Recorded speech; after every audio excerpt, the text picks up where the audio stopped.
Hi, welcome to Blogging Heads TV. This is Culturally Determined, and I'm your host, Aryeh Cohen-Wade. And my guest today is Phoebe Maltz Bovy. Phoebe, could you introduce yourself? Hi, I'm a freelance writer for different publications, most recently either Tablet or The New Republic, and I'm happy to be here. Great. Well, we're happy to have you. We have two people, four last names in this episode, and I think we wanted to start with a really interesting piece that's just appeared online yesterday. I guess is going to be in the Sunday Times Magazine by John Ronson. And could you talk about this piece and kind of lay out what the background to it?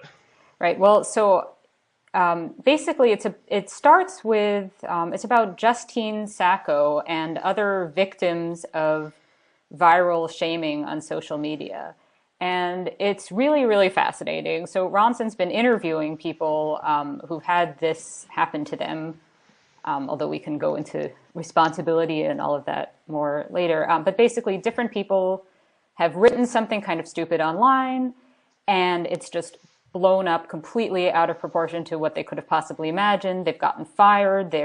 Justine Sacco says she's now undateable because people Google their dates and they find this out. And she had said something offensive, so something racist about AIDS. I don't remember exactly the phrasing, right, so, but so I think I actually do. I will check, but I actually do remember. I think the phrasing. So she was this. So the background to her specific case is that she was about to board a flight to South Africa. Right. That was the tension, was that she was on the flight while this was all building up. So she tweeted. The line was basically, "I'm about to go to South Africa. I hope I don't get AIDS. Just kidding. I'm white." Right. And then she boarded like a 12-hour flight. And this blew up in a bizarre way. And part of it was that this guy, whose name is Sam Biddle, I think, who writes for Gawker. For Valleywag, which is the Gawker, the Silicon Valley, Gawker imprint. He retweeted it, and then it like blew up in a crazy way, and like a hashtag called like "When is Justine gonna land?" was like trending on Twitter, and this whole viral mob assembled itself, mocking her and saying what an awful person she was. And then she landed and saw what had happened. And we should just say that she was, not a prominent person. I think she was like head of PR, worked in PR for IAC, which is a conglomerate that owns other websites. And so she was in the media world, but not a famous person at all. Right. I thought that what made this case so interesting was it was so sort of borderline that she wasn't or isn't somebody, now she's famous for this, but she hadn't been somebody famous, but she also wasn't entirely unknown. She wasn't saying something in private, but she wasn't really saying something as publicly as it became either. I thought this was an interesting one to hone in on.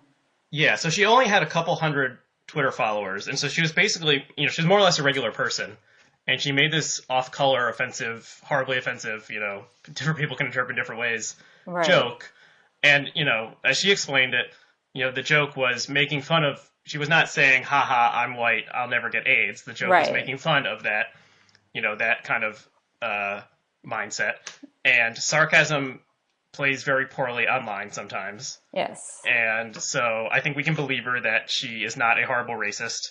She has relatives. She was visiting relatives in South Africa who are supporters of the African National Congress. And these people were, told her that she brought like shame to the family name. Right. And so she lost her job in public relations. And like you said, she became undateable because if you, in this modern world, if you're going to be set up on a date with someone, you Google them. And the first thing that comes up is that she made this joke and became this infamous person. Right. And so Ronson, interviews her. And she actually also was interviewed by Biddle himself a couple months ago in a piece that he published. Did you read that one? Yes, that was in Slate, where he then was himself the victim of an online shaming under not so different circumstances, and then he sort of came around and understood and felt bad. Right. So what do you make of this? So I came into this having long been really against viral shaming, and I think it's terrible, and I still think it's terrible, and it's unnerving because anybody can say something that comes out wrong. Anybody can be falsely accused even of saying something offensive. So it really, it's clearly quite dangerous. But then I guess I was thinking just in terms of where you draw different lines, first of all. And I think there were a couple different stories mentioned that Ronson mentions. And one is somebody who had said something privately to a friend or colleague or something at a meeting about a dongle, which I guess is, yeah. Yes. And I thought so it was at a conference. Yes, right. That story blew up a couple years ago. Right. And that one is kind of sad because both the person who said the offensive thing and the woman who reported on the offensive thing both had lost their jobs. Right. So I thought that was a very different situation because this person had not intended to say something to hundreds of people. And I think what's so interesting, though, with this Sacco case and others like it is the impulse to say something to a few friends is already out of proportion from the first, the first step is like, if any of us think, oh, I have this funny thought, maybe I'll share it with people. I'll also share it with, hundreds of people on Facebook or Twitter. Mm-hmm. And then, so I guess what I wonder is really, it clearly becomes out of proportion and frightening, but sort of how do you stop it when the scale is already from the get-go, like something has changed with our technology where every thought goes to so many more people and then it's I mean, I don't want to blame victims, I guess I just want to figure out how you prevent this from happening, while at the same time, if somebody says something publicly to hundreds of people might respond and then maybe some more. Right. So I think you're right that's a good distinction to draw between these two cases. Just a little bit more on this other case. So it was at a tech conference, and there were two men in the audience before a panel started. One made a joke about something called a dongle, which as far as I understand is kind of like something you would plug into like a USB port or something. Right. And so he made a joke like kind of comparing a dongle, like saying like, oh, a big dongle, because dongle's a funny word and kind of sounds like a word for penis or something. Right. I guess that was the idea, yeah. Yeah, so then he was saying that just like under his breath to like someone he was sitting next to. So then a woman who was like sitting in the row in front of him overheard this, and she turned around and took a photo of him and posted like something about how, this is why tech is not welcoming to women. Right. So it blew up. So then he ended up losing his job, but then there was so much backlash against what she did that she lost her job as well. Right. Right. So everybody had been virally shamed by the end. Yeah. So this is like a giant lose-lose, situation where only maybe the people who got to express their anger online who are not actually connected to the case feel any better afterwards, but probably everyone involved feels awful. Right. And so that's definitely different than Sacco. And I mean, I definitely feel sympathetic towards Sacco in some ways. As someone who makes jokes on Twitter sometimes, would not want one of them to result in me being fired. But Sacco also worked in public relations. Right. And so she should have been a little savvier than she was. Right. Whereas the guy who was just making a joke under his breath at a conference, that's very frightening. That something you say in public under your breath to someone in an audience could result in you losing your job and the person who accuses you of sexism losing their job as well. I mean, I think there's really, in terms of drawing lines, I mean, I really see it as a spectrum, right? So there's, a private conversation. And the one I always think about with the viral shaming is the Apple Store lady, Vine, it was a couple years ago, I think now. I don't know that one. Some, I guess, by all appearances, privileged-looking white woman with a stroller was kind of freaking out at an Apple store to, I believe, a black employee of the Apple store. I guess they didn't have something she had wanted to buy. I don't remember exactly. But then there was no particular context to this, but she just seemed bratty and in this, 6-7 second video clip. And it went viral. And so this was a Vine, which are limited to 6 seconds. Right. So I don't know that her name ever emerged or anything, but that seemed like the ultimate sort of in shaming where somebody's having a private moment and all this stuff is read into it.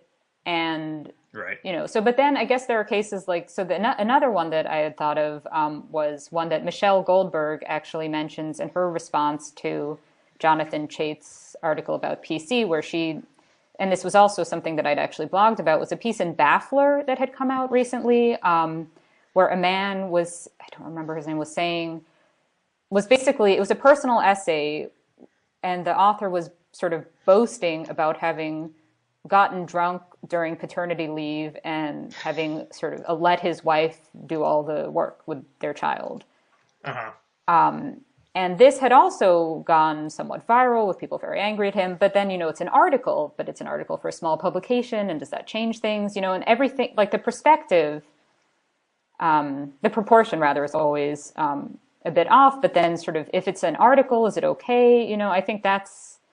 I think it's confusing, and the amount of attention, whether positive or negative, can just be so different from what anybody would imagine. Right. Yeah. I mean, so you think those kind of are on two different sides of the spectrum. The woman who flips out at a customer service representative and someone takes out their phone and films it. So that's kind of the ultimate anonymous encounter. Right. And that can be taken out of proportion or that out of context, and who knows what was actually going on with anyone involved that day. Right. And then on the other side, if somebody writes an article, or like this could be what Jonathan Chait talks about, a bunch of the examples he talks about in his piece, which we'll also discuss, like Hannah Rosen, who's a very well-known journalist and author, she certainly doesn't expect her writing to go into a void, but she also doesn't maybe appreciate a hashtag mocking it either. Right. So Chait talks about Hannah Rosen's book, End of Men. Right. And I think what happened was that an excerpt from the book was published somewhere with something called, the headline was, and often authors do not write their own headlines, and that should probably change in the internet era, because the headline is often what pisses people off the most. The headline was something like, patriarchy RIP or something like that. Right. And so a mocking hashtag was started on Twitter saying like hashtag patriarchy lives or something like that. And, so I mean, Twitter especially sort of hypercharges this kind of public shaming ritual. Right. Because if you're either a regular person like Justine Sacco or a journalist, if you suddenly have 10,000 people yelling at you on Twitter, it seems like the entire world has turned on you. Right. But when really it's just 10,000 people, or maybe it's only 24 people who are yelling at you, but if they're all yelling at you at the same time, it suddenly seems like you're under siege. Yeah, absolutely. And I guess I just wonder how this could be mitigated when so much of it seems to just be a question of technology allowing both your initial, not yours, I mean like one's initial silly thought to go to hundreds of people rather than, 5 friends at a bar.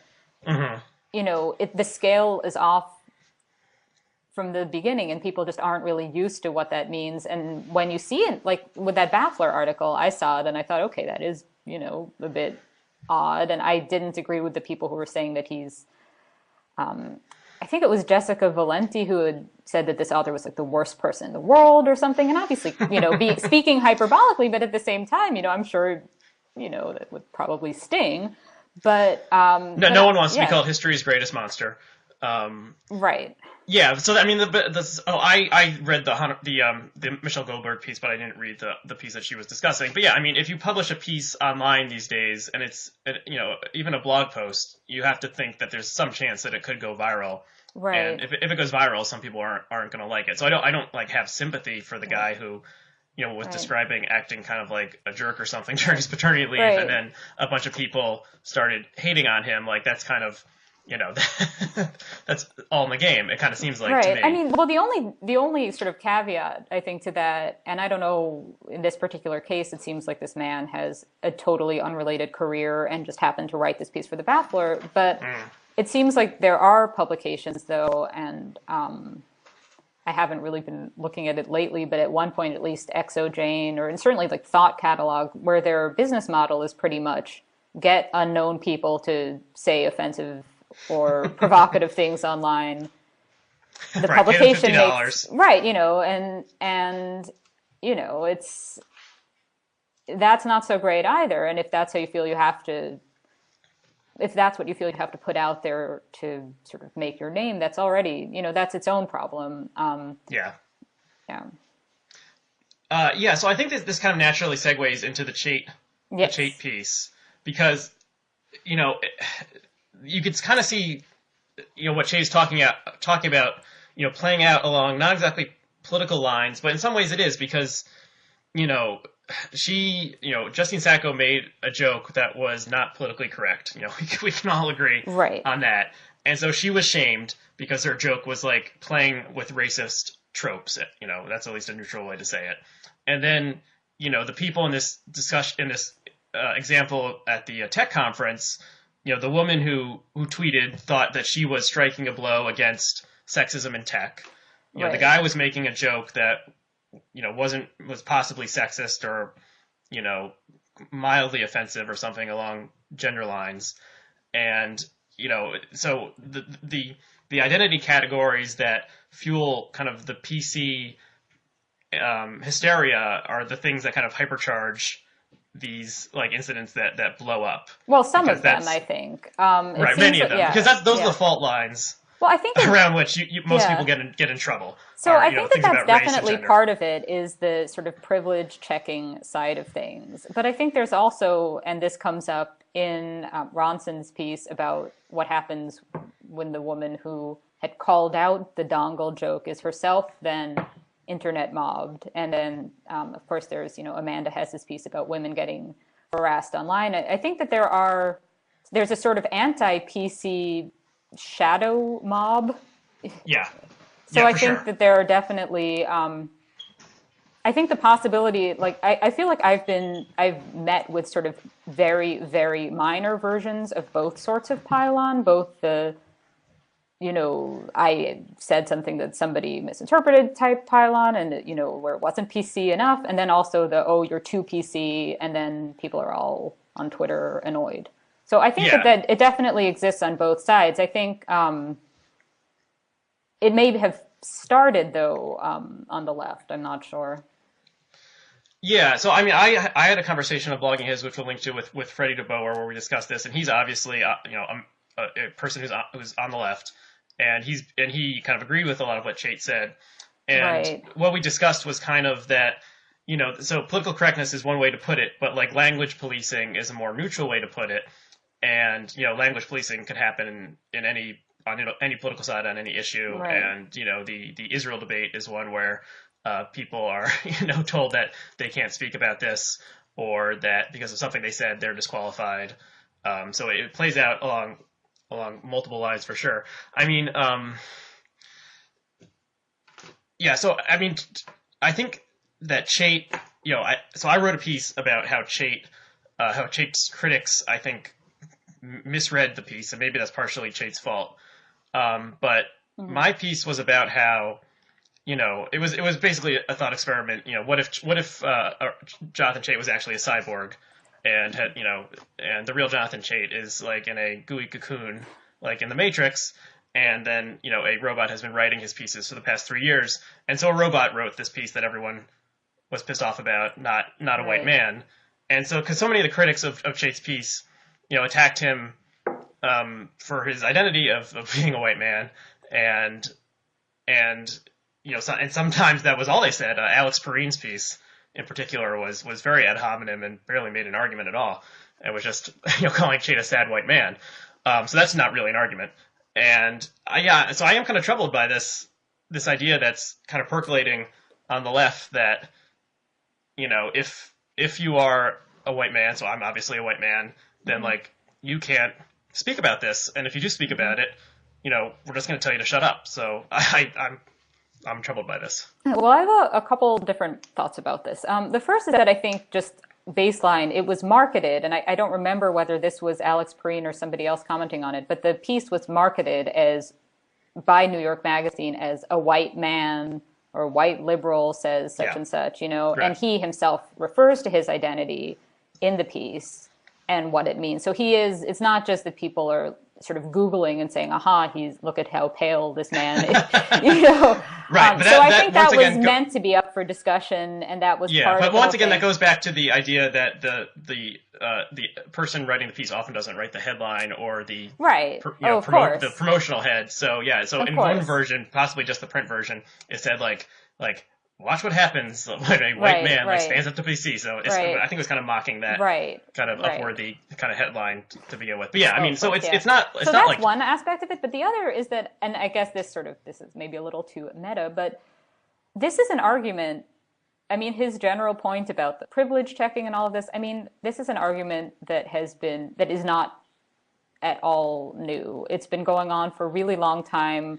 I've been making it for years. Other people have been making it for years. I mean, I wrote about it for The Atlantic in terms of that Princeton student who had right. denied his privilege, and then there was that whole Slate series about outrage, and then there was Michelle Goldberg. I mean, this is a conversation that's quite established, and it seemed like, I mean, I just had wondered why now? Why is this piece getting so much attention? And I mean, I guess the sort of irony of it is, if you look at it in terms of privilege metrics, which I'm not a fan of the word privilege, but I mean, it is a white man at a major publication.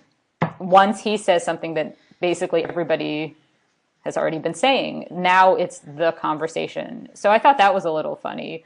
Yeah, okay. I think that's a really good point. So Jonathan Chait is obviously privileged because beyond the fact that he's a white straight man, he writes for a prominent outlet, and it's hard to tell exactly why certain things go viral. And there was some follow up pieces with Chait where he said this is the biggest reaction he's ever gotten to anything he's ever written. And so I mean he struck a nerve, but for sure. But yeah, this is not all original to him. Michelle Goldberg wrote a piece called "Feminism's Toxic Twitter Wars." Right. I mean, I do think though that he did synthesize a bunch of things, and I don't actually think it's white male privilege that got this piece attention. I think he just brought a bunch of things together that we're all sort of in the culture. I mean, I think Chait is a really smart guy and a really good writer, so he did a good job with it for sure, and that probably is part of it. But I mean, so what you're saying, people have been writing about this for a while, including people who are not white men, such as you. And so that shows that the critique that a lot of people on the left, like Perrine, want to make, this is just the complaint of a white man who's sad that people won't listen to him anymore just because he's a white man. That's not a legitimate critique, because people within the groups that he was talking about are saying this. And, he talked about this group of Binders Full of Women, this Facebook group that was set up explicitly by women in the media for casual networking and conversation.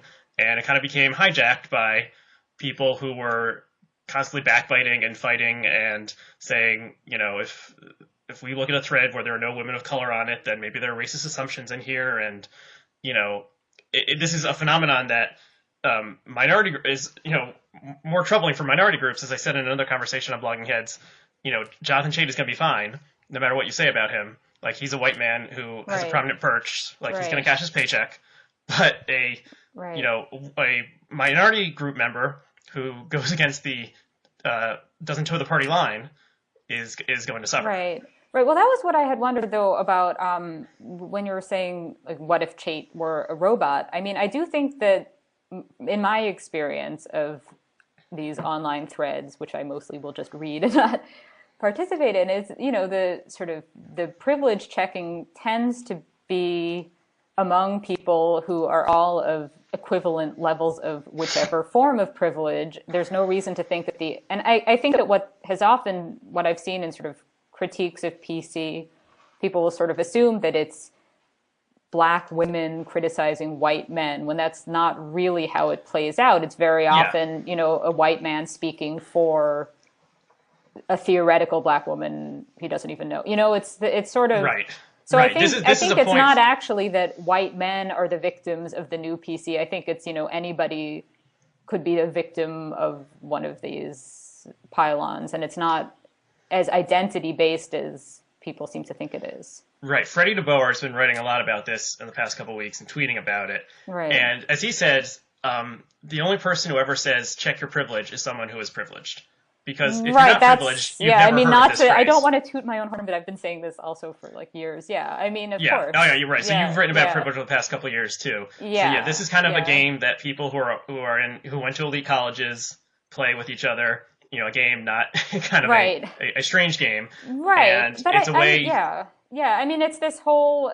it's a contest online, of calling things out. I mean, that's like with that incident with the dongle joke. I mean, obviously, if you're the one who's gotten the good story that gets the likes, that sort of wins points. And I think the problem is that people who are actually genuinely made uncomfortable by things, which does happen, sexism, racism, homophobia, all this still exists, are not don't feel enough power to tweet So I think that actually feeling uncomfortable, nothing has changed about that. It's just there are these sort of two competing mobs online, the privilege checking one and the sort of more traditionally trollish one. Yeah, and it I don't want to be doxxed, but kind of Gamergate and that whole bizarre thing kind of is. I could never sort out who was who in that, and yeah, I didn't entirely understand it either. I explicitly tried for Tetris, months not to read about it. And I think that's about it. And I think Snood. That's my video game experience. But I guess what I had wanted to talk about in terms of Chait, and I don't remember now, we can look this up later, whose tweet it was, but was saying that that it's technology and not political correctness that's really the issue here. Mm-hmm. And I thought that was an interesting way to look at it, that it's not so much, I mean, all of the whole possibility of being the victim of whether it's a misogynistic mob or a, privilege checking mob, that it's really just about the ability to be mobbed in a way that didn't used to be possible. And I thought that was pretty persuasive. And yeah, there's definitely something to that. And this is kind of the critique that Glenn Greenwald had when he wrote about Chait. And he was saying that, what's changed is that it used to be, the people in the Beltway would write the articles, and then, maybe they'll get a letter to the editor, but they put it out there and they would hear from their own social group, and that would be it. And so now anyone who has Twitter or has email can contact the person who writes an article and tell them how stupid they are. Right. And so this is a real kind of leveling of the playing field. And as I said before, if 50 people on Twitter are talking about something, it can make it seem like everyone in the world is talking about something. Right. But it's just 50 people that you've have self-selected. Right. And so, it can make it seem like everyone is on something, right. But really it's just a very small group of people, and it can create a siege mentality. Yeah. But some of the examples that Chait gave did not have to do in his article did not have to do with technology, like the student, the conservative Muslim student at University of Michigan who had his some hooded assailants defaced his dorm room door and said wrote on it like, do you even go here, after he wrote a mildly satirical anti-P.C. piece in a student newspaper. So and someone a college professor ripping the poster out of the anti-abortion protesters' hands. So some of these things do still happen in the real world, but mostly they're on college campuses, which are strange places in some ways. Yes, they are. Before we move on, I just wanted to say bring one more thing that was in the Biddle article about Justine Sacco and his own experience being at the center of one of these mobs. Is that the advice that Justine Sacco had for anyone who gets caught up in this is just don't do anything, don't say anything, and it'll go away, because this is kind of like Slate's outrage of the day thing. Like, people will just move on to the next thing. Right. And if you start, trying to justify yourself or giving interviews to the media, you're just digging the hole deeper.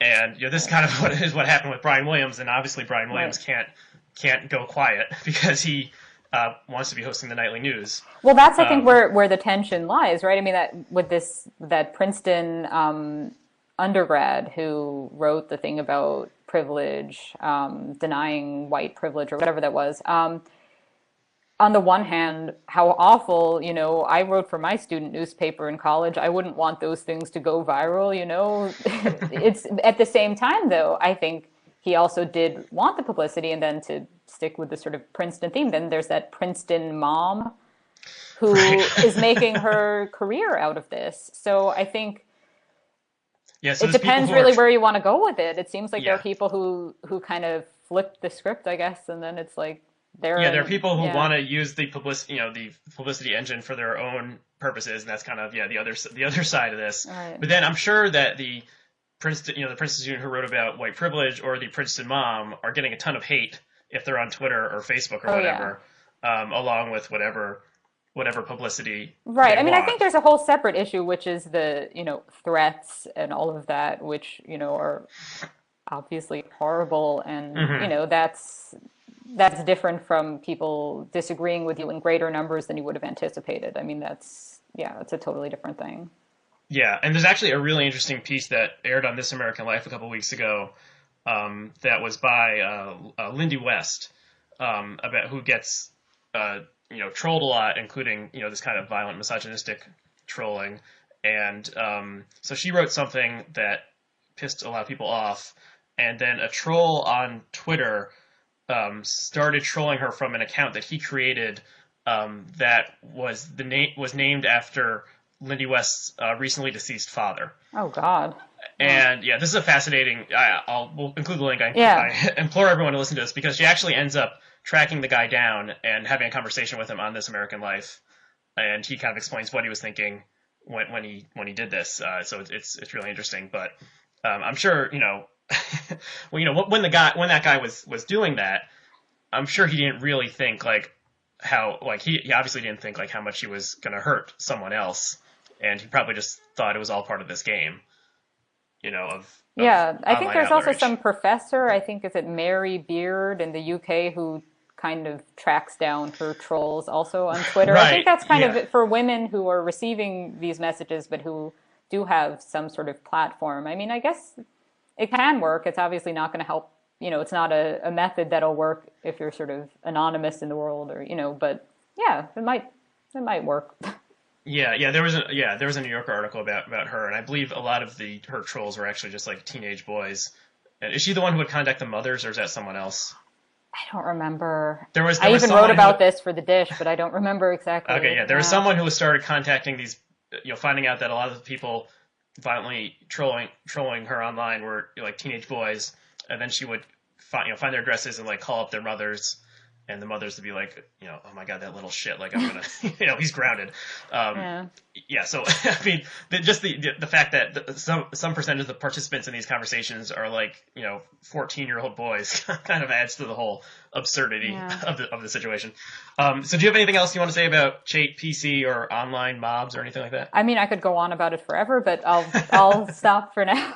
Yeah. Okay. Why don't we talk a little bit about Jews in France and the attack on Charlie Hebdo? And you are a scholar who has an expertise on the history of Jews in France. Yes. And you wrote a really interesting piece in TNR about that. Thank you.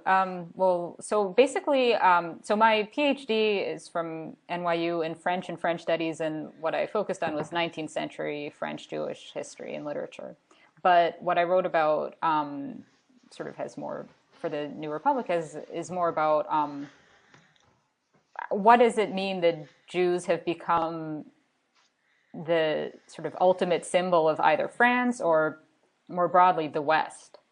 Mm-hmm. And or I don't modernity. think modernity, and I think that this, while it's something that definitely is used in support of Jews sometimes, and certainly Jews will sometimes say, Israel's the only democracy in the Middle East, things like that. It's not something only imposed from the outside, but it was originally imposed from the outside in France. Mm-hmm. And so you were reacting to a comment that, it was the president of France?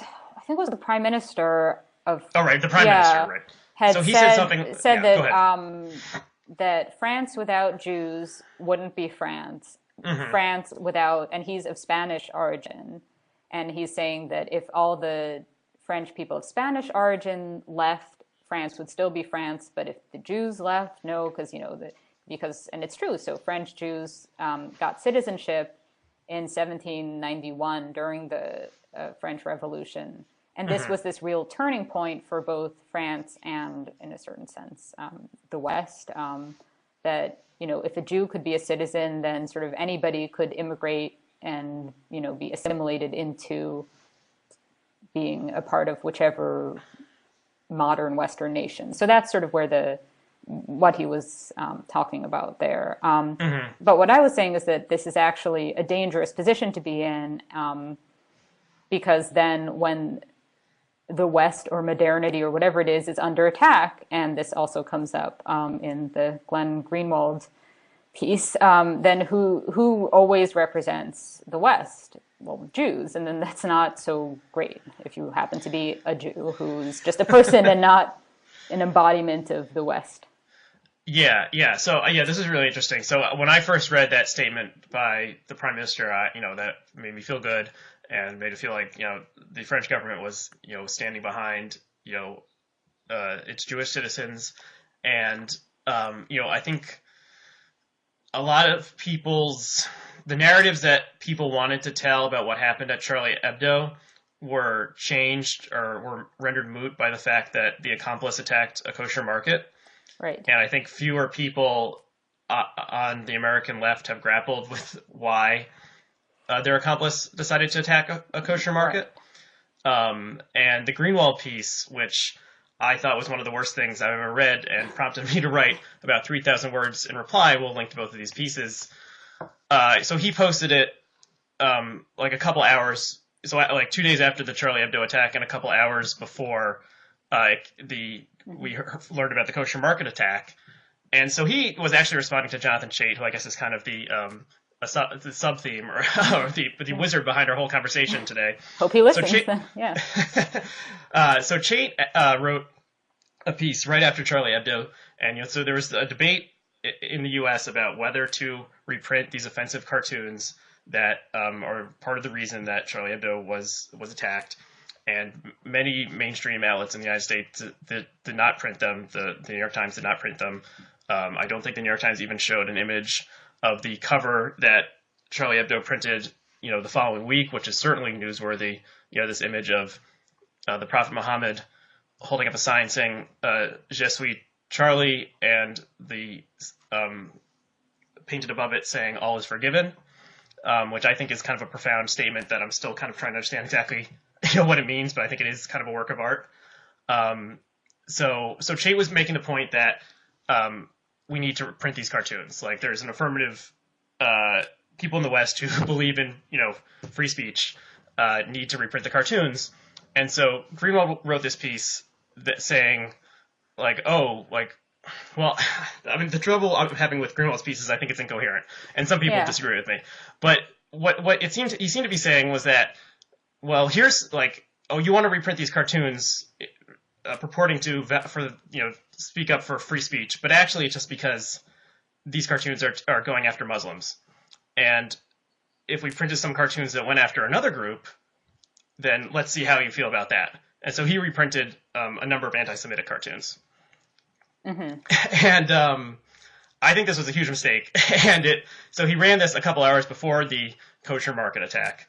And so I wrote a whole piece on why I think this was super ignorant, stupid, and kind of a moral error. But we'll link to that piece as well. So what do you think of that aspect of it? Well, I thought that these things were all connected. So Greenwald's piece, Valls, I think the Prime Minister in France, his statement, which was well-meaning, and the attack on the kosher supermarket. I think these all, in a certain sense, come from the same place, which is this equation of Jews with the West. And this, so just in terms of French history, that's, the French Revolution, and then what happened in, I believe, 1870 in Algeria, which was French colonial Algeria at the time.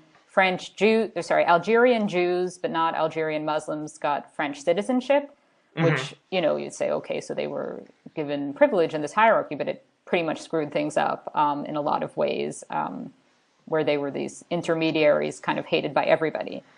So all of these things have legacies, and this, I thought that the reason that Greenwald, there are other sort of sub-reasons, I guess, too, but the reason he would go with Jews is because Jews do represent the West. And I think that that's a dangerous place for Jews to be in. I don't think anybody should represent anything so much bigger than they are. I mean, this kind of gets back to the viral shaming. It's just a question of proportion. I mean, to me, well, Jews represent the West. I mean, so Greenwald is Jewish. So I mean, we have to consider that. So it would seem a little. I don't know if he's kind of objectifying Jews or seeing Jews as symbols more than actual humans. I guess a Jew can do that as much as a Gentile could. But I really thought that his piece was that he just wanted to make a point about Israel and about how he thinks that people who the real victims in the national debate are people who oppose Israel and their voices are silenced. And he ran, in addition to the anti-Semitic cartoons that he ran, that were some of them were historical from the United States. Some of them seem like they probably came from Middle Eastern Arab newspapers. He ran some other ones that were by a contemporary cartoonist. Some of them were critiquing Israel. Some of them had kind of classic anti-Semitic tropes, like the blood-drenched Jewish butcher, massacring Gentile children. So I mean, the Israel part of it, and the fact that Jews are often asked to render a verdict on Israel just by the fact of them being Jewish, if they are not Israeli, that plays into it too.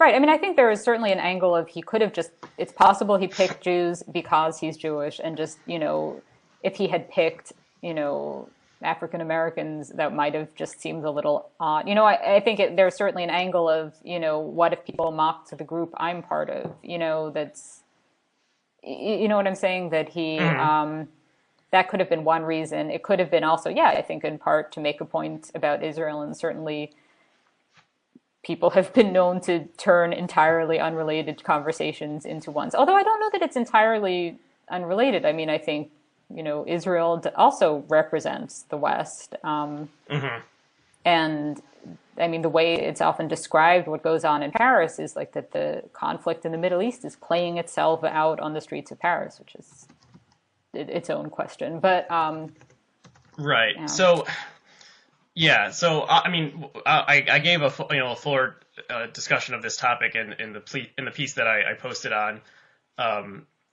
Medium, and we'll link to that. I just wanted to say, so again, with why did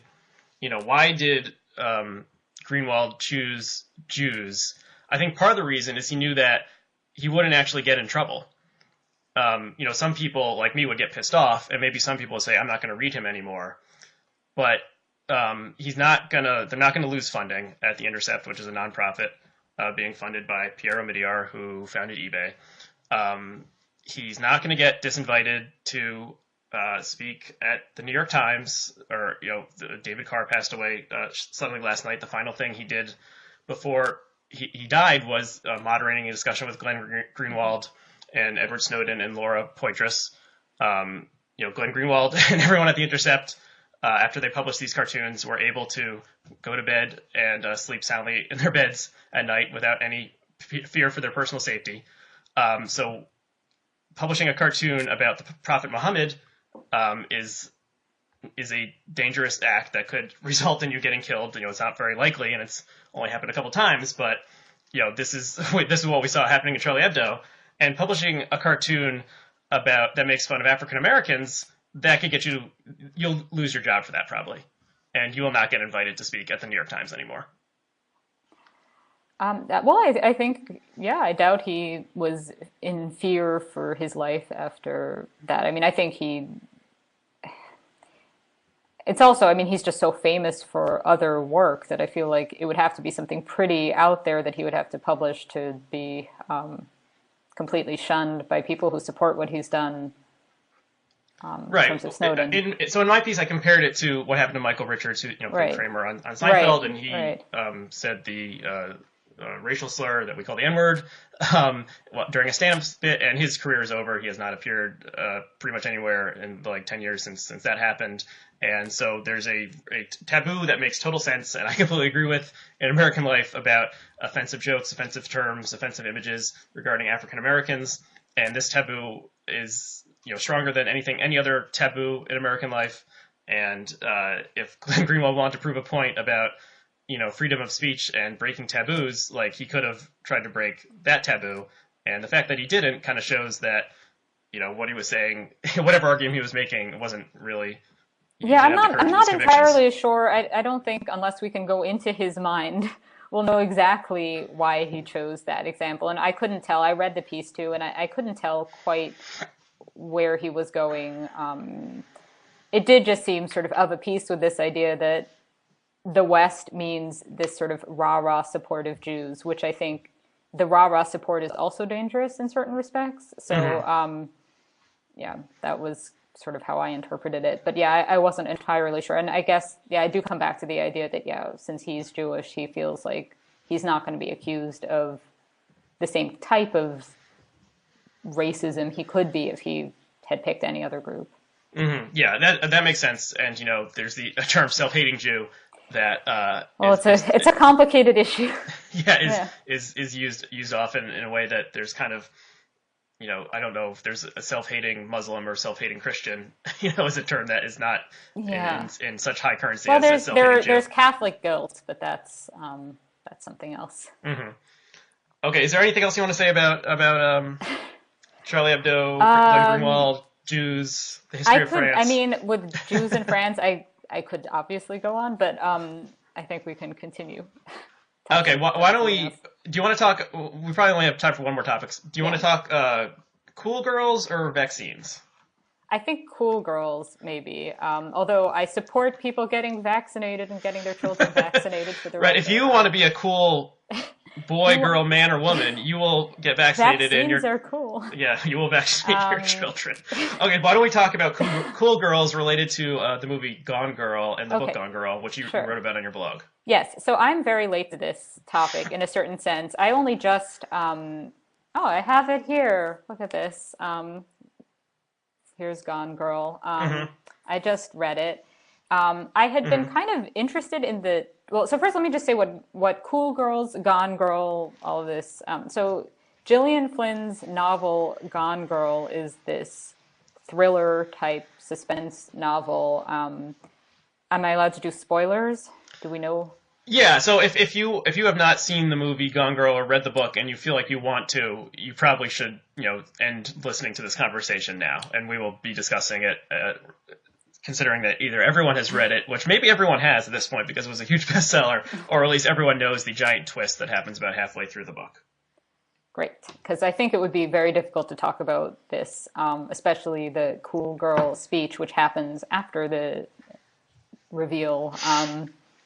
Yeah. Okay, so I'll just give a basic setup for people who are just vaguely aware of this and are still listening. So the book is the setup is that a woman goes missing and there's a lot of suspicion that the husband has killed her. And in the first half of the book, we're reading the narration from the husband's point of view, and also reading the diary of the woman, going back, explaining their whole relationship. And we're thinking like, oh, the guy probably did it, or at least the woman is, you know, presented sympathetically and the guy is presented as kind of being a monster.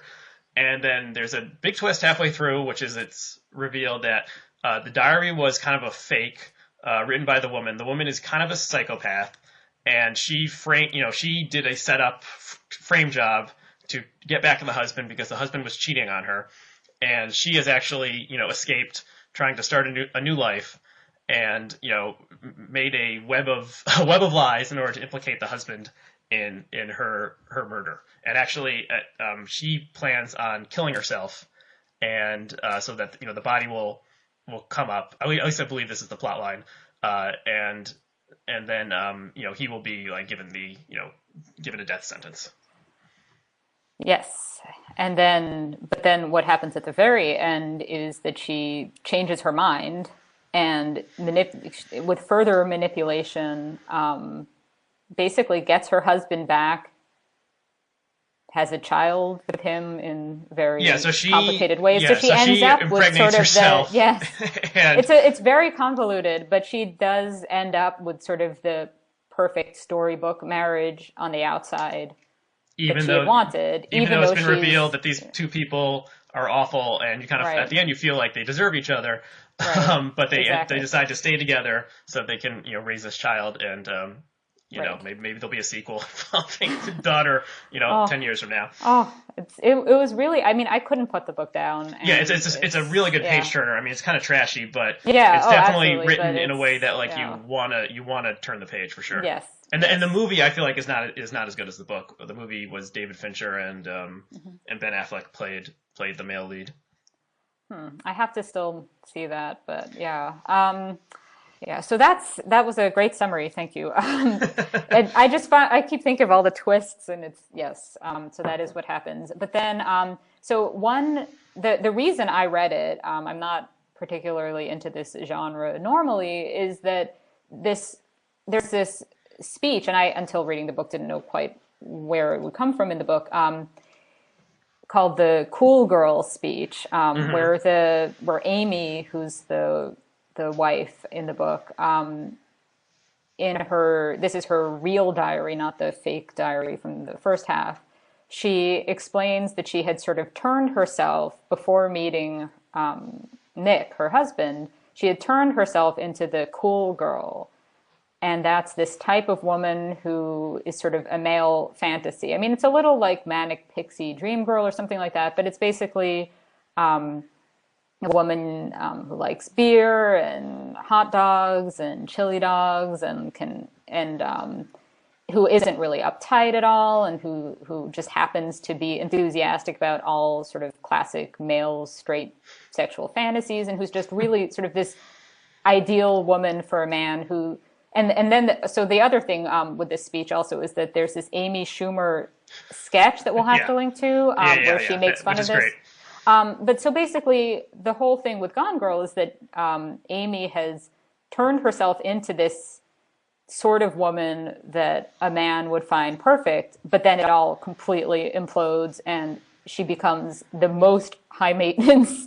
Reveals herself to be, the most high maintenance, difficult, least laid back. I mean, like absurdly so, like most micromanaging, like beyond uncool. She's not asking her husband to wait while she shops at the mall. She's framed him for her murder. Yeah. We can all agree she takes it a little too far. Well, she takes it incredibly far, but I mean, I think that if you take the cool girl's speech, I mean, in a sense, it's sort of, I mean, it's obviously taking it to a logical extreme or whatever, or illogical extreme.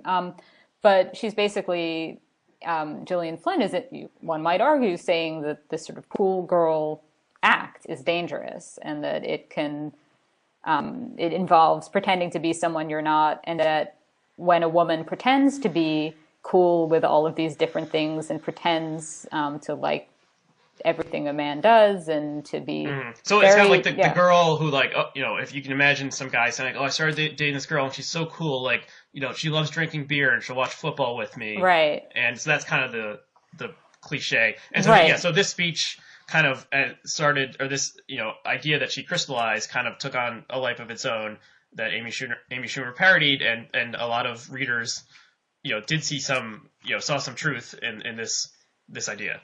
Right. I mean, I thought this was very interesting, and this is something I'd been thinking about a lot and had even been writing about, and hadn't quite realized that there was even this. It took me a while to understand that it came from a book called Gone Girl, and anyway. But I think what's so interesting about this is that there's just such a fine line between being a real normal, whatever woman who isn't 100% stereotypically feminine, who maybe does find shopping boring or whatever, and then this whole elaborate act, that that so much of what could sort of look like a feminist empowerment, a sort of empowered feminist way of being, could actually all be this plot to sort of appeal to men. And I guess I thought about this in the past in terms of like the woman who doesn't want to get married, isn't into weddings, thinks diamond rings are stupid, thinks white dresses are stupid, in a sense, that's this very feminist approach. In another sense, the woman who's dying to get married repels men, so that it's this sort of odd cultural thing where the same behavior, or almost the same behavior, can be about these two very different things. And that's what I thought was so great about the Amy Schumer parody, was she's saying, like, so what that sketch is it's called, I think, A Chick Who Can Hang. And it's all these guys are together in a bar, and they're saying how much they like a chick who can hang, which is, a cool girl, And then Amy Schumer comes in, and she does all the things that they say they want, like, and it gets much more absurd than I'm making it sound, but they don't actually want the woman who's stuffing the hot dogs and like arm wrestling the guys, right? And then they, we'll just discuss it. I encourage everyone to watch the skit because it's funny. Yeah. It turns out that like some of the things the guys want, like they're talking about, like, oh, this woman has like a beard, and like right. this woman has a penis, right? So they take it to the absurd level. Exactly, and it's great because I mean, while there are certainly some men who will want a stereotypically masculine woman, I don't want to say that such people do not exist, that the world contains all types of people. The point is that the cliche situation where the straight guy who says, oh, I want a woman who, doesn't fuss with makeup, doesn't care about all this girly stuff, does still probably want a pretty stereotypically feminine woman. Yeah, I mean, so... What's interesting to me about the fact that this cool girl speech has taken on a life of its own and does seem to be identifying something real in the culture and critiquing it is that in the book it's delivered by someone who's a psychopath. Right. And so what should we make of that fact, and what does the author intend us to make of that fact? So like, is it just that Gillian Flynn, the author, had this critique of cool girls that she wanted to get out into the culture, so she put it in the mouth of her character, who's a moral monster and murders people and will commit suicide in order to frame her husband for her own murder. And like, does that mean that maybe there's some parts of it that Gillian Flynn does not actually endorse? Right. Well, so what Gillian Flynn herself has said about this, and I don't remember where I read this, some interview with her, she says that basically she wrote this as kind of a creative writing exercise and then put it in the book. So this was just an essay that she'd come up with. It doesn't seem like she had initially meant for it to belong to a psychopath. So make of that what you will. I mean, those different ways of interpreting a text. If you just look at it without thinking about what Gillian Flynn specifically meant to do with it, I mean, one interpretation would be that being a cool girl is enough to make someone crazy, and this is really crazy. Mm-hmm. But I mean, also, I guess another interpretation would be that everybody puts on a bit of an act in society, and if a woman pretends to like football more than she really does to please a man, I mean, assuming there's some give and take, which, hopefully there would be, it's not necessarily a tragedy if people put on a bit of a false front. I mean, it's all very extreme in the book. But I mean, what's part of this cool girl speech, though, in the book is that Amy says that you don't see men pretending to like knitting Jane Austen or making out with other men to please women. And I thought that was that was really the idea, that this isn't really about give and take, is what she's saying. And I mean, I don't know if it certainly works in sort of a cultural criticism standpoint, but I don't know if it's really true in terms of how actual people operate. That's its own question. Yeah, I don't really know either. I mean, what this makes me think is, and you can probably speak to this much more than I can I'll check my privilege as a man, but, whatever women do, they're going to get criticized for. And it seems like the criticism sometimes comes from men, sometimes comes from other women. So what this makes me think of is, this idea that, of being called basic. Oh, absolutely. This? Oh, it's totally in my notes for this. I had written it down about basic. Okay, yes. So this must be true. So many thoughts about basic. Yes. Okay, so Noreen. So I had never heard of this, but Noreen. Oh, Noreen Malone's article is amazing. So she writes about this charge that is bubbling up in the culture of women calling each other basic. So I mean, you probably understand this better than I do. So can you explain what if someone calls someone else basic, what that means? I have actually seen people do this on Facebook and like. Okay, you've seen this in the wild. It does actually exist. So basic is basically, and as Noreen Malone has put it, it's pretty much being stereotypically feminine in a generic way. It's Uggs, North Face, French manicures, right? A pumpkin spice latte, Starbucks, right? So it's all about, a lot of it is about consumer choices, right? It's about consumer choices, but it's also about kind of basic desires, like wanting a boyfriend, husband, being kind of not being alternative, I guess, would maybe right. be a So way it's to put like, it. Everyone, everyone thinks they're unique. Everyone thinks they're special, and everyone is unique in their own way, and all people are special. But yeah, so it's kind of a charge. It seems like it's really a charge. Like no guy cares about these things. I think it's really a charge that like women make against each other to try to, I don't know, put each other down or feel superior to someone else. Right. So it's like you are not trying to differentiate yourself in the way that like posting really unique images on Instagram or something. Right. I Like mean, that it's you, this that you odd should thing be where, doing. right, where the consumerism would be okay if it were something more interesting, like if the boots weren't by UGG, it would be okay. I don't know. Yeah. I mean, I guess there's a bit of this with men in terms of like frat boys or bros or however it's currently, and there's a little of this, but it's not, yeah, I mean, yeah. Yeah, but I mean, that's interesting. That's interesting. That the basic male would be like kind of a bro. Right. Right. And That what's seems like it gotten makes sense to me. so weird with basic is that it emerged at the same time as this possibly invented, although now real, it seems, trend of normcore. So it's at the same time, depending on I'm so glad you brought up normcore because normcore spoke to me so strongly because I've been dressing the same way since I was about 16 I years think old. it's what everybody wears. I think that was what was so brilliant about normcore as an invention because everybody's wearing, I mean, like the gray t-shirt, like, oh, Mark Zuckerberg wears a gray t-shirt. It's like, so do I. Like, everybody wears a gray Right. t-shirt.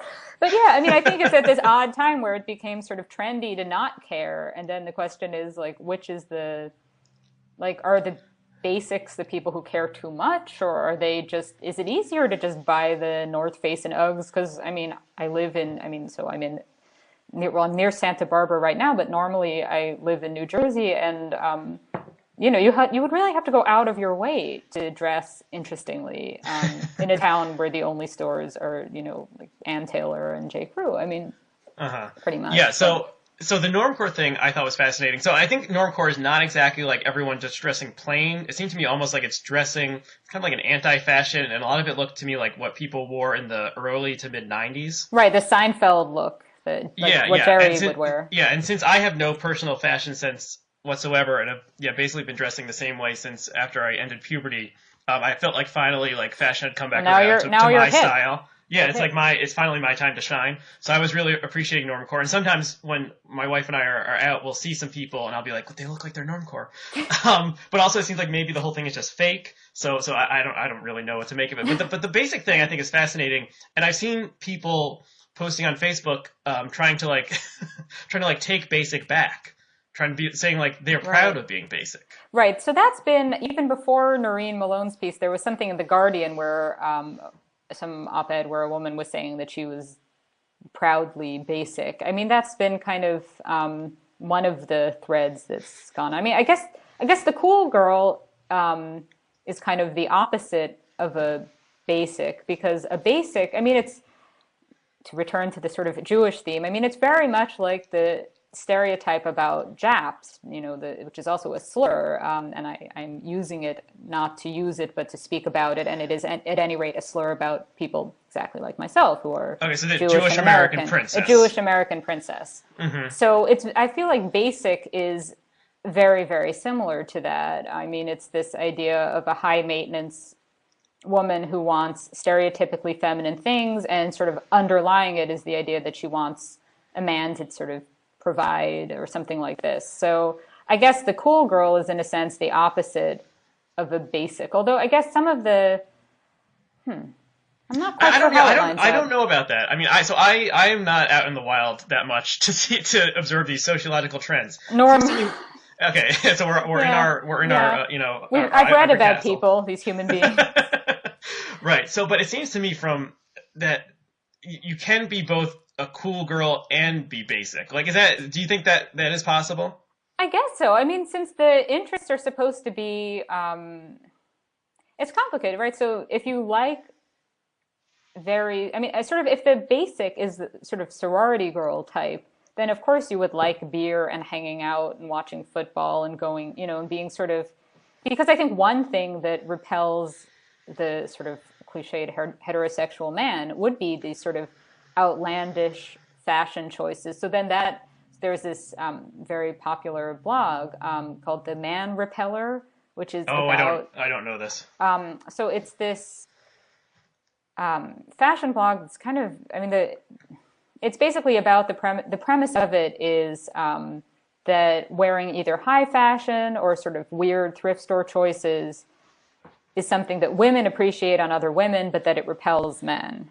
Mm-hmm. And it's sort of the opposite of a basic look. It's, looking eccentric. Mm-hmm. There were a whole bunch of issues with that blog where, the blogger doesn't look all that weird and then had this very nice wedding.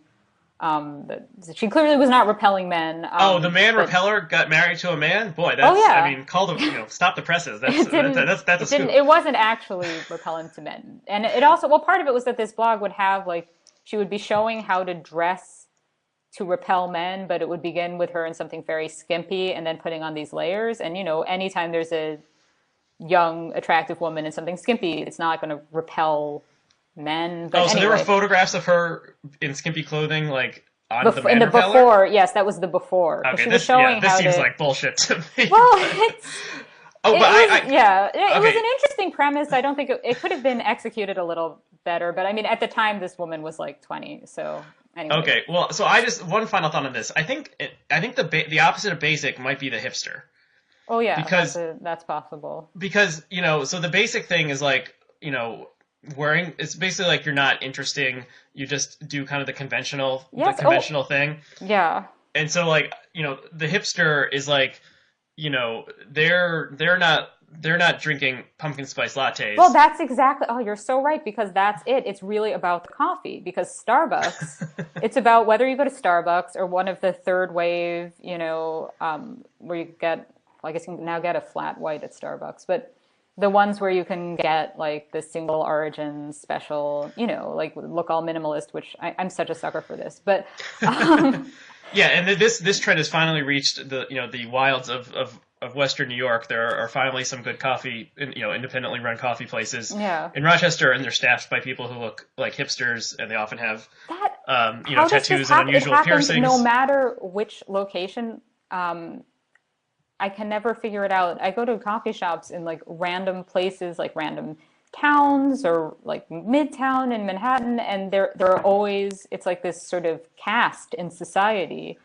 The barista? Yeah. I was a barista briefly, and I guess I probably didn't have enough. I don't have any tattoos, so I guess I couldn't. Well, maybe you were just too basic. I was too basic, or maybe I was normcore before that was. I think that's. I was normcore before normcore was cool. But I think that's right, though. I think that could be that the opposite of basic might well be hipster. Yeah, well, just one final thing is that a hipster would be normcore, but a hipster wouldn't be basic, right? Exactly. Well, this kind of brings it back actually to the thing that I had blogged about to do with Gone Girl and Cool Girls, which is so. I don't think we'll have time to get into too much about this, but Broad City, which I think is hilarious. The show Broad City. Right. It's now on Comedy Central, and it was this web series before. Are the women on it, though, who are hilarious, and I will keep watching it regardless, are they cool girls? Because, they will eat the hot dogs, and they're kind of... Or are they hipster? I don't know. It's too complicated. I think there are too many categories, and they're all starting to get blurred in my head. Yeah, maybe I should give that show a second shot. I think I watched the first 2 episodes, and I was it was off-putting to me because the main characters, these 2 young women living in Brooklyn, they were being so degraded, and there was something about them cleaning bathrooms or something. It was kind of the embarrassment, kind of Curb Your Enthusiasm, awkward embarrassment humor. And it was just a little too much for me, though. I did see a clip recently that was very funny. And they dress like hipsters, for sure. But they act. Part of it is that they act very crass and more like stereotypical guys. And they're fine with having sex. So that's closer to the cool girl. Maybe they're hipster. Right. Maybe they're cool girls with the hipster flavor or the Right, hipster or version maybe of the they cool just girl. genuinely like the same thing. That's what's so difficult to tell. And I think, yeah, yeah, that's motivation is complicated. Somebody could be being themselves and being, I don't know, I could be a cool girl, hipster, who knows? Yeah, can't we all just be ourselves? I mean, it seems like, women are the ones who catch flack for whatever choice they make, whether a life choice or a consumer choice.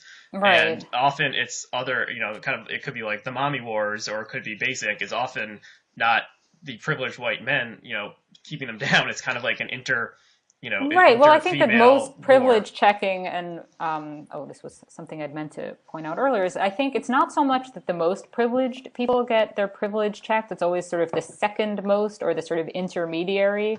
And this also connects to the whole thing with Jews being considered representatives of the West. It's always easier to call out the privilege of somebody who has just some privilege, but not a ton of privilege. Oh, that's a great point, because So who's going to call out, like Barack Obama's privilege or something, Like the people with the real power, they're not in the situations where someone's ever going to call out their privilege. Right. I mean, I had first written something on my blog about this in terms of Lena Dunham, that it seemed like the reason people were going after how sort of allegedly famous she was growing up, which seemed a bit of a stretch. I mean, she certainly is more advantaged than most, but there's so many celebrities who are the children of huge celebrities, not the children of somewhat successful artists, like fine arts.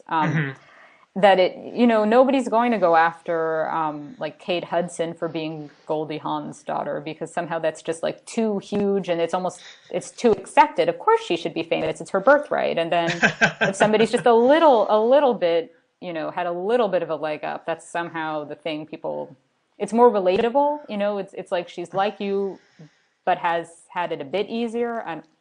Yeah, I mean, it's like, yeah, this is fascinating. I'm sorry that we're reaching the end of the time when anyone would want to keep on listening. But, it's like, who do people, like, not like?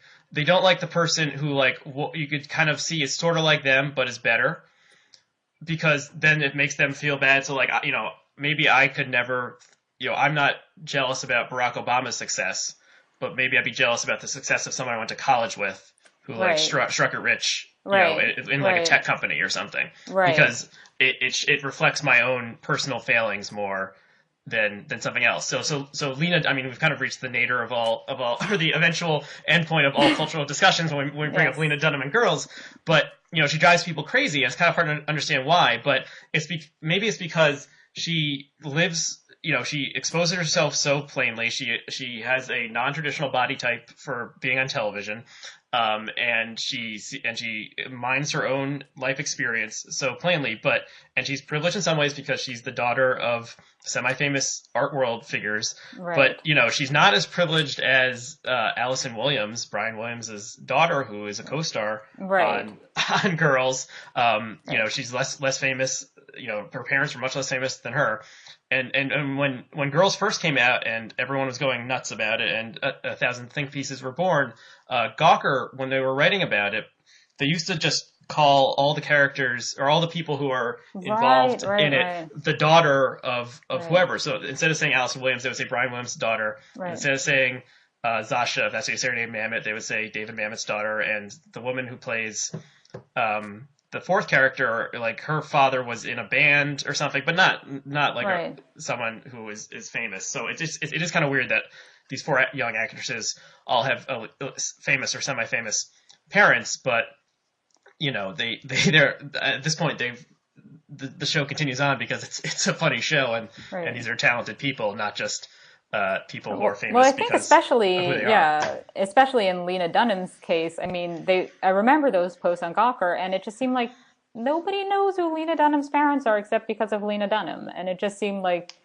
yes, it's always better to be, if you want to be famous in an artistic field, to be born to wealthy artistic parents in New York. Of course, that's, it's an edge, but none of this was handed to her in the way that certainly, if you read the trashy pop culture stuff I occasionally do, I mean, a socialite is suddenly will have a modeling career or an acting career, and this was not that. Yeah, I mean, she's not Paris Hilton, you know. Right, You know, right, she's exactly. maybe, I'm sure that she has privilege in life, and she was helped by the fact that her parents are well connected in certain circles, and that probably helped her in some respects. But she's clearly succeeded because she's very talented, and the show, even though I think it's not quite as good as it was in the first season, it's still I haven't made it past the first season, but perhaps there's still some good stuff, and I continue to watch it and enjoy it, and I know some people hate it for a variety of reasons, but we've probably reached about the end of our time, and certainly the fact that we're talking about girls indicates that all cultural discussions yes. end up talking about girls. So thank you so much, Phoebe, for coming on. Thanks so much for having me, and we'll hopefully have you again on soon. Well, great. Thanks so much. Okay, thanks. Bye. Bye.